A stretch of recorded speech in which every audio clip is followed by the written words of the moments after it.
Welcome to Cultivated Live for Thursday, October 17th. My name is Jay Rosenthal. I'm the co-founder of Cultivated Media, the host of this program called Cultivated Live. And since we launched, our goal at Cultivated has been to be cannabis industry first, providing you with the most important, insightful, useful, and timely information. We do that through our daily newsletter, which you can find at cultivated.news.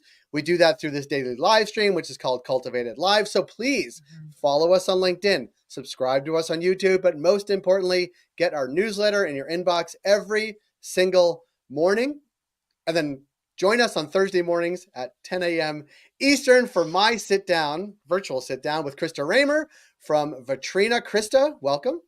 Jay, pleasure to be here. We saw each other last week in person. I know. We actually saw each other last week in person at the Benzinga Cannabis Capital Conference in Chicago. That's a lot of C's all right next to each other. And it was good to see you. Obviously, you are the foremost expert on cannabis retail.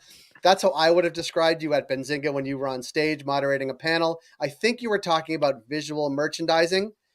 And while I do like visual merchandising and everything you have to say, the one of the trends I heard all those 2 days plus was that if you are on the cannabis industry now operating, whether you are a grower, a cultivator, manufacturer, finance person, whatever, but especially at retail, you need to be operating as efficiently and profitably as possible today, because there is no guarantee that regulatory relief, rescheduling, banking, any of those things are coming quickly or on a timeline that is foreseeable.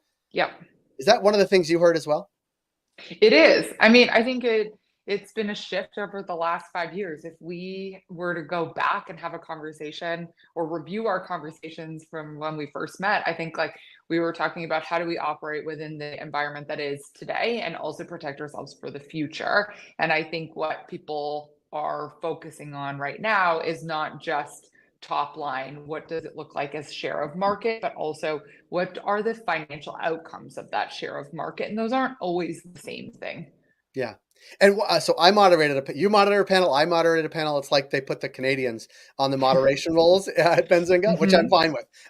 Mine was about operating through challenging times, or thriving through challenging times. And on my panel was the CEO and founder or co-founder of C3 Industries, Ankur. Rungta, I think is how I pronounce his last name. Great panel. And he was very explicit about this, that using data to run more efficiently. If you were an operator now, or you're talking to lots of retailers now, what are a couple of things you would be like hyper focused on under this theme of like operating more efficiently, more profitably today? Yeah, I would be super focused on understanding what our margin dollars or gross profit margin dollars looks like, as well as what our discounts look like. The combination of those two things, obviously discounts are going to lead into those profit dollars at the end of the day. But the margin dollars that we are getting from selling a product needs to be understood, not just like as an overall theme of the business, but also on a per category and subcategory basis. And then digging into discounts to understand what is contributing to our overall discount percentage. Where is there maybe room to reduce our discount percentage by optimizing an offer? And I would use the example of saying, if we have, for example, flour on sale on every Friday for 30% off, does it need to be the whole category, or is there a world to which you can walk that back by making it brand specific or like product format specific or size specific to reduce the impact, but still give the customer an option or the perception of choice and discount. So discounts aren't so simple and margin dollars aren't so simple, but to dig into both of those on a granular level is going to be where you can drive more profitability in the business, like overnight. Yeah, because if I say 30% off all flour, that's a huge hit to my Friday sales, to my flour sales.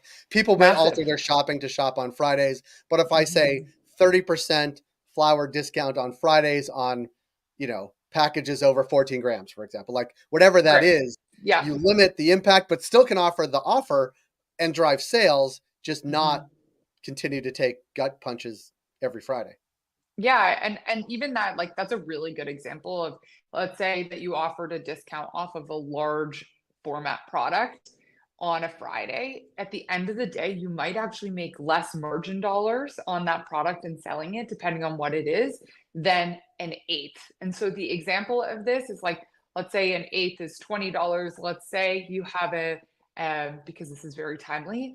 An outdoor ounce that is selling for like 45, by the time that you discount that outdoor ounce, you might actually make more dollars by just selling the eighth. And although the top line number associated with the outdoor ounce is sexier, like it increases your perception of sales, at the end of the day, it doesn't put any more dollars in your bank account. And so that mix of those two things, I think, is where a lot of more mature markets are trying to dig into today. Yeah. And it's, as I often think about it, it's not quite as complicated as three-dimensional chess, but it's also not checkers. Right? How you price things, how you offer discounts, need to think about all of these things, because when you look at the receipts at the end of Sunday night of how the weekend went from Friday, like it can make a huge difference.